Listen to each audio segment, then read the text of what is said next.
এই মুহূর্তে ঢাকার তাপমাত্রা 32 ডিগ্রি সেলসিয়াস, ফিলস লাইক আর একটু বেশি হয়তো।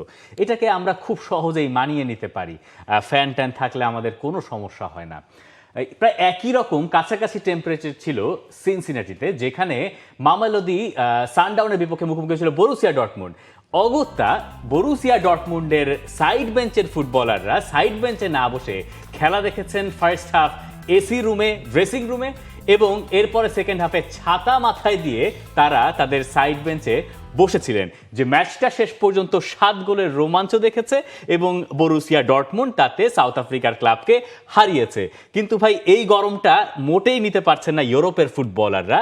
এই ম্যাচের আগে পরে তাদের কোচ বড় ধরনের অভিযোগই করেছেন এবং বলছেন, বরুসিয়া ডর্টমুন্ডের কোচ বলছেন যে তার কাছে মনে হচ্ছে এটা সনা অন করে দিয়েছে কেউ এবং তিনি দরদর করে ঘামছেন। এখন যে কোনো ব্র্যান্ডের পুরাতন এসি বদলে নতুন ওয়ালটন এসিতে উপভোগ করুন 25% ছাড়। দেখেন, অলমোস্ট কিন্তু 2টা রাউন্ড আজকে রাতে শেষ হয়ে যাচ্ছে, মানে প্রায় 1 সপ্তাহের মতো কিন্তু ক্লাব ওয়ার্ল্ড কাপটা হয়ে গেছে। এরপরও যদি ফুটবলাররা মানিয়ে নিতে না পারেন, তখন কিন্তু আসলে বুঝতেই হবে যে আসলেই ইস্যুটা সিরিয়াস।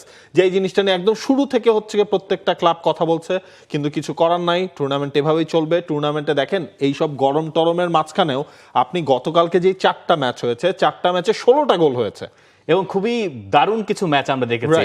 এই যে বরুসিয়া ডর্টমুন্ডের কথা বলছিলাম আমরা, জুড বেলিংহামের ভাই জোব বেলিংহাম গোল করেছেন। এইটা আবার একটা খুব ভালো ব্যাপার যেটা নিয়ে আলোচনা হচ্ছে। সাউথ আফ্রিকার ক্লাবটাও যথেষ্ট প্রেইজ পাচ্ছে এবং এখানে আমরা অনেক ক্লাবকে নতুন করে চিনছি, জানছি।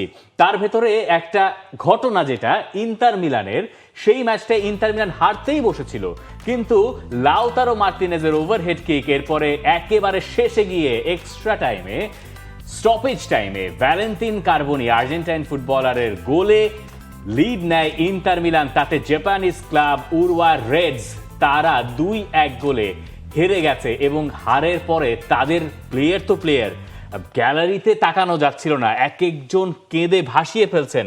ওই স্টেডিয়ামে ম্যাচ শুরুর আগে জাপানিজ ক্লাবের ফ্যানরা পুরো গ্যালারি ভরিয়ে ফেলেছিলেন লাল রঙে। দেখেন, এইখানে ব্যাড লাক পুরোটা হচ্ছে কি জাপানিজ ক্লাবটার। আপনি হচ্ছে সেই লাউতারো মার্টিনেজের 70 মিনিটস প্লাসের পরের ওই গোলের আগে তাদের কোনো অন টার্গেটে শট ছিল না ইন্টার মিলানের।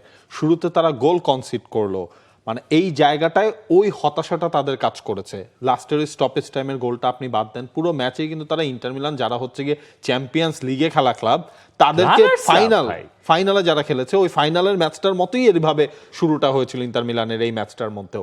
তারপরে সে লাউতারো মার্টিনেজের অবিশ্বাস্য সেই গোলটা, এবং এর ফলে কি হয়েছে, ওরা আর কিন্তু হচ্ছে যাওয়া হচ্ছে না আলটিমেটলি। উরওয়া রেডস বাদ পড়ে গেছে গ্রুপ স্টেজ থেকেই এবং তাতে পয়েন্ট টেবিলটা খুব ইন্টারেস্টিং হয়েছে। রিভার প্লেট এবং ইন্টার মিলান তাদের পয়েন্ট এখন সমানে সমান। গ্রুপের শেষ ম্যাচে রিভার প্লেট মুখোমুখি হবে ইন্টার মিলানের, সেখানে হয়তো সমাধানটা পাওয়া যাবে। ক্রিশ্চিয়ান কিবু প্রথমবারের মতো জয় পেয়েছেন ইন্টার মিলানের কোচ হিসেবে। প্রথম ম্যাচে তারা মন্তেরের সঙ্গে ড্র করেছিল, মন্তেরের পয়েন্ট অবশ্য বেড়েছে। কিন্তু এইখানে যদি আমরা একটু এই আলোচনাতে যাই যে ক্লাব বিশ্বকাপে আমরা আবার দেখতে পাচ্ছি যে ব্রাজিলিয়ান ক্লাবগুলো সবাই টপ করছে। আর্জেন্টাইন ক্লাব একমাত্র বোকা জুনিয়র্সই বায়ার্ন মিউনিখের কাছে হেরেছে, তাও 2-1 গোলে 84 মিনিটের গোলে। তার মানে তারাও লড়াই করেছে। উরওয়া রেডস যারা এশিয়ান ক্লাব, চ্যাম্পিয়ন্স লিগে একসময় চ্যাম্পিয়ন ছিল, এর আগে এফসি চ্যাম্পিয়ন্স লিগের, দুঃখিত, এফসি চ্যাম্পিয়ন্স লিগের, এবং এশিয়ান এই যে হার্ট ব্রেকটা, যখন সাউথ আফ্রিকার ক্লাব ভালো করলো, হেরে গেছে কিন্তু তারপরে ভালো করেছে, লাতিন আমেরিকার ক্লাবগুলো চোখ রাঙাচ্ছে ইউরোপের ওপরে, তারা তো হারিয়ে দিচ্ছে সবাইকে একের পর এক। এশিয়ার সামনে সুযোগ ছিল, 16 বার তারা যে কাজটা পারে নাই, ইউরোপের টিমকে কখনোই হারাতে পারে নাই ক্লাব বিশ্বকাপে, 17তম বারে অন্তত পক্ষে একটা জয় আদায় করা। এই 16 ম্যাচের ভেতরে তারা একটাই মোটে ড্র করেছিল।